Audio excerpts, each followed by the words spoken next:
ব্যয় সংকোচন ও নিষেধাজ্ঞার এই সময়েও প্রশিক্ষণের নামে তুরস্ক ভ্রমণে যাচ্ছেন বস্ত্র ও পাট মন্ত্রণালয়ের ৮ কর্মকর্তা, যাদের ৭ জনই প্রশাসন ক্যাডারের। অথচ এই প্রশিক্ষণ নেয়ার কথা কারিগরি ও দপ্তর সংশ্লিষ্ট কর্মকর্তাদের। অভিযোগ আছে, ভ্রমণের জন্য তালিকা করা হয়েছে প্রভাব খাটিয়ে, জানিয়ে প্রশ্ন তুলেছেন বিশ্লেষকরা। ইমদাদ হোসাইনের বিশেষ প্রতিবেদন।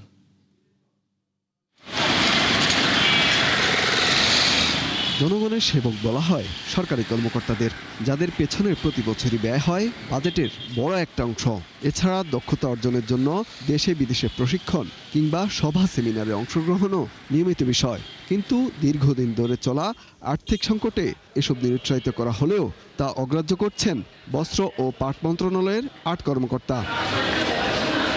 ৭১-এর হাতে আসা নথি অনুযায়ী আগামী ২২ ফেব্রুয়ারি থেকে ২ মার্চ পর্যন্ত সরকারি টাকায় তুরস্ক ভ্রমণ করবেন ওই কর্মকর্তারা। যে তালিকায় আছেন মন্ত্রণালয়ের যুগ্ম সচিব হাফসা বেগম, উপসচিব সাইফুল ইসলাম আজাদ, সাবিহা ইয়াসমিন, পাট অধিদপ্তরের উপপরিচালক আনিসুর রহমান, বস্ত্র অধিদপ্তরের পরিচালক জাহিদুর রহমান, উপসচিব জিল্লুর রহমান, জ্যেষ্ঠ সহকারী সচিব শেখ আবদুল্লাহ সাদিদ এবং বরিশাল টেক্সটাইল কলেজের ভারপ্রাপ্ত অধ্যক্ষ আব্দুল কাদের বেপারি। সরকারি আদেশের ওই চিঠিতে বলা হয়, পাট ও বস্ত্রশিল্পের মূল্য শৃঙ্খল, প্রযুক্তি ও রপ্তানি প্রতিযোগিতা বিষয়ে ৯ দিনের প্রশিক্ষণ দেবে ইস্তাম্বুল কারিগরি বিশ্ববিদ্যালয়।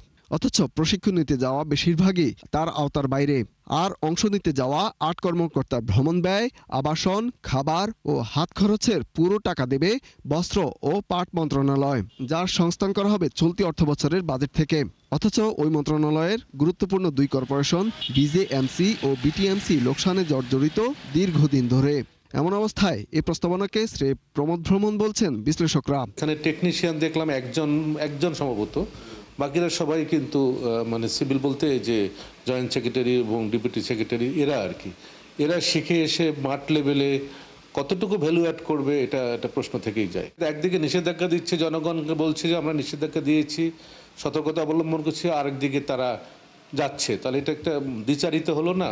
এখন এটা নিয়ে তদন্ত হওয়া দরকার। আমি দেখলাম যে চিঠিটার মধ্যে যিনি চিঠি ইস্যু করছে উনি আবার ওই টিমের একজন মেম্বার। কিন্তু ৭১ অনুসন্ধান বলছে তালিকায় থাকা কর্মকর্তাদের অধিকাংশই একই ব্যাচের কর্মকর্তা।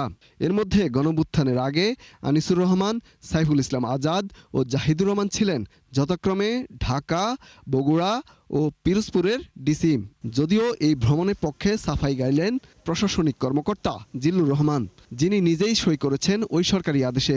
না, এখানে আপনার যারা ওরা হয়তো প্রশাসন সার্ভিসের বা তারা এইসব দেশগুলো তারা দেখাশোনা করে, প্লাস এই কারিকুলাম, এই যে ইউনিভার্সিটির যে লেখাপড়া তারা দেখে, এবং মন্ত্রণালয় তো নীতি প্রণয়ন করে। সেক্ষেত্রে এই টেক্সটাইল এডুকেশন, হ্যাঁ, কিভাবে ডেভেলপ করা যায়, ওখানকার ইউনিভার্সিটিগুলো কিভাবে পড়াচ্ছে, কি করতেছে, এই বিষয়গুলো তো আমাদের এই অফিসাররাই দেখেন। মন্ত্রণালয়ের একাধিক কর্মকর্তা জানান, পুরো ভ্রমণের খরচ ছাড়াতে পারে কোটি টাকা। ইমদাদ হোসাইন, ৭১, ঢাকা।